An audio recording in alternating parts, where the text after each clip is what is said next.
Yo! Kamen Rider entre en scène, la forme, et nous nous retrouvons pour parler des épisodes 6 et 7 de Machine Sozoden Wataru, Machine Creator Wataru. Deux épisodes qui, encore une fois, parodient des types de vidéos YouTube.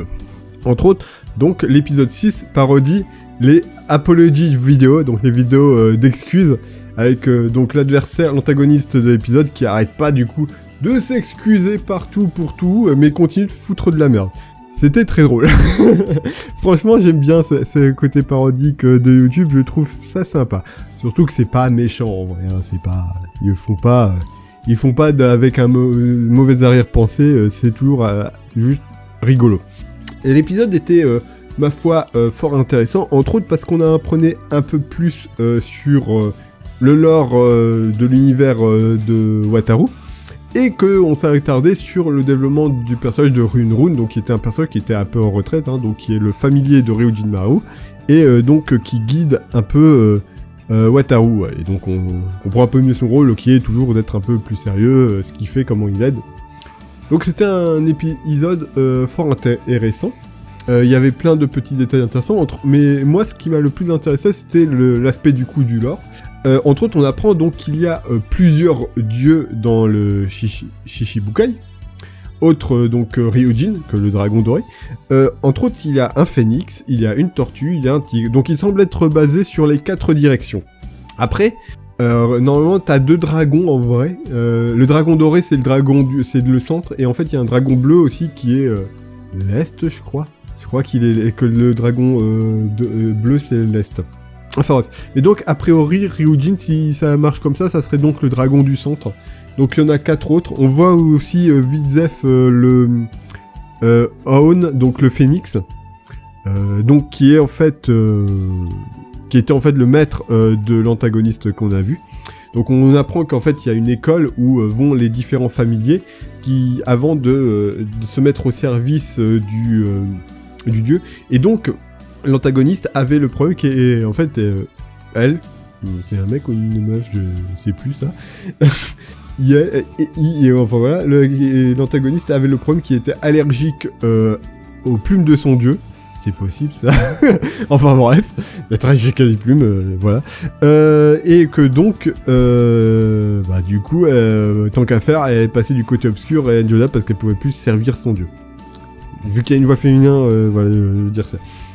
Alors là, la question, c'est que je me demande, du coup, ça serait un personnage intéressant à ramener à nouveau, qui revienne, son antagoniste, plutôt que d'être juste un one-shot, parce que là, du coup, t'as vraiment une histoire de lore, c'est dans le lore, ça fait un parallèle avec Ryunrun intéressant, ça serait bien de développer ça un peu plus, et puis surtout, ça pourrait mettre en action les autres dieux, ça serait bien que les autres dieux, ils entrent en scène à un moment. Comme dit, si c'est 4 directions, ça fait, aussi Ryujin, c'est vraiment le centre, ça fait donc 4 autres dieux. Ça pourrait être intéressant, surtout que dans l'histoire de Machine Wataru, les précédents, généralement quand t'avais des dieux, c'était un peu eux qui donnaient les power-up aussi, trucs comme ça. Genre, Ryujin Maru, il a genre 2-3 formes différentes qui sont basées sur un phénix, donc ça pourrait être intéressant, genre qu'il en obtienne à nouveau une autre, et que Lord Phoenix, justement, lui redonne...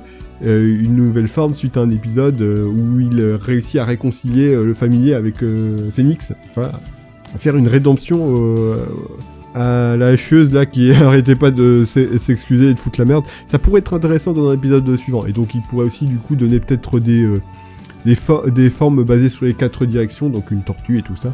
Vu que là ça semble vraiment être les machines, ils semblent être vraiment sur très folklore, mythe japonais avec Fujin Maru, Fujin, dieu du vent, tout ça, Kirin, c'est aussi une bête mythique sacrée. Donc ça pourrait être intéressant. Ou peut-être les power-up, c'est pas forcément juste Ryujin Maru, Fujin Maru aussi pourrait avoir un basé sur un des dieux par exemple. Et donc c'était un épisode très sympa, un peu touchant, avec du développement de personnages et un peu de lore, c'était cool, intéressant de voir la suite. L'épisode d'après était aussi très très intéressant, vu que c'était un peu ce que j'avais prévu, c'est que c'était un épisode qui se concentre sur Kakeru et son groupe entièrement. C'était quelque chose qu'il fallait, parce que t'avais rien en fait sur les deux blaireaux qui accompagnent Kakeru. Tu savais pas trop quoi faire, à part le fait qu'ils ont la même couleur que deux des potes de Wataru dans Logé. Là c'est bien, ils se sont bien concentrés sur eux, donc s'ils font ça un peu régulièrement, bon l'épisode d'après ils se remettent ensemble pour un des épisodes, on va voir où est-ce que ça va, mais du coup c'est vraiment intéressant et bien construit du coup. S'ils font ça un peu 2-3 fois comme ça, genre un épisode sur Wataru, un sur Kakeru, bon après il y a plus trop de blocs à récupérer, Kakeru il en a quand même chopé pas mal, et Wataru en a eu qu'un, je crois que Kakeru, ouais là ils sont à... Et en tout, il y en a 4 qui ont été trouvés, donc il y en a encore 3. Donc, si l'autre d'après, il y en a encore un, donc ça fait juste 2. Voilà, c'est un peu d'arbre. Je sais pas s'ils vont pouvoir faire ça beaucoup, mais bon, l'épisode en lui-même était bien. Cette fois-ci, la parodie, c'était les youtubeurs survie. Bon, après, ça avait aussi des épisodes à la télé, hein, les gens qui sont dans la nature et qui sont forcés de boire leur pisse pour survivre. On a vu ça beaucoup de fois, l'émission télé. Mais c'était un bon épisode. Chose aussi intéressante, c'est que cette fois-ci, l'antagoniste était un antagoniste sympathique.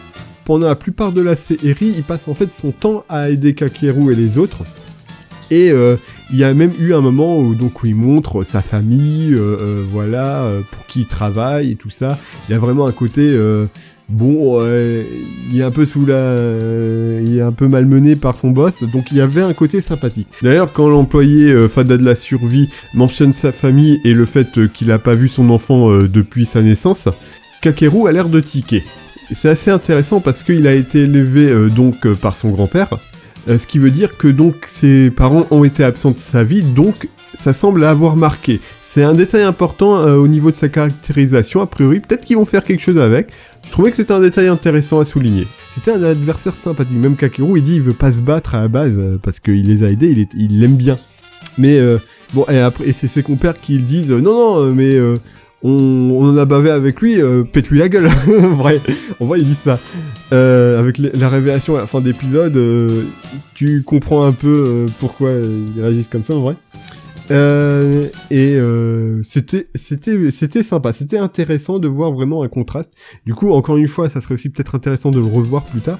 Alors lui qui était aussi marrant, donc l'épisode était très très marrant, comment survivre, avec à chaque fois les petites astuces pour survivre et tout ça, et où il disait non faites pas ça chez vous en fait, parce que c'est quand même animé pour les gosses, il faut à chaque fois préciser non mais faites pas ça en fait. C'était plutôt marrant. Son machine était aussi rigolo vu que c'était une parodie de Chainsaw Man, ça je m'y attendais pas. Mais au niveau de design, c'est Chainsaw Man en fait. Assez intéressant. Surtout quand on voit pour qui c'est Chainsaw Man. Enfin bref. Il y avait pas mal de trucs marrants. La façon dont il le bat était aussi plutôt cool, plutôt marrant. Et donc on développe vraiment aussi My God et Koga, donc les deux compères de Kakeru, qui se rapprochent vraiment par rapport à lui, qui semblent quand même le soutenir, l'aider et tout ça. Donc il y a vraiment un côté où ils essayaient lors de cet épisode de les rendre sympathiques, et surtout à la fin où ils sauvent même Kakeru. Mais aussi la fin nous confirme ouvertement, hein, là où c'était suggéré a priori juste quand ils chantaient la chanson, là ils le disent carrément. C'est des sbires de Enjoda, donc j'avais complètement raison. C'est des sbires de Enjoda, c'est des faux culs, et ils le disent clairement, hein, ils disent on est là juste pour se servir de Kakeru pour récupérer les 7 blocks, et on va les donner à Enjoda. Voilà, là c'est intéressant, là ça va possiblement créer du drama. Le moment où ils vont vraiment trahir Kakeru, là j'attends le moment. Surtout qu'il paraissait vraiment bien s'entendre avec lui, même être touché par lui. Donc le fait qu'il reconfirme qu'il confirme à ce moment-là, après s'être montré très sympathique dans cet épisode, que non, c'est des fils de pute, en fait, c'est des connards qui veulent juste tromper Kakeru, qui veulent profiter de lui. C'était intéressant, parce que ça te dit, putain, tu peux faire du drama avec ça. J'ai hâte de voir l'épisode, justement, où il y aura ce drama qui sera utilisé. Donc... deux très bons épisodes, deux très très intéressants. Donc l'épisode d'après, il semble donc du coup être ensemble pour aller dans une maison fantôme et tout ça qui fait peur. On verra. J'ai hâte de voir où est-ce que ça va aller tout ça.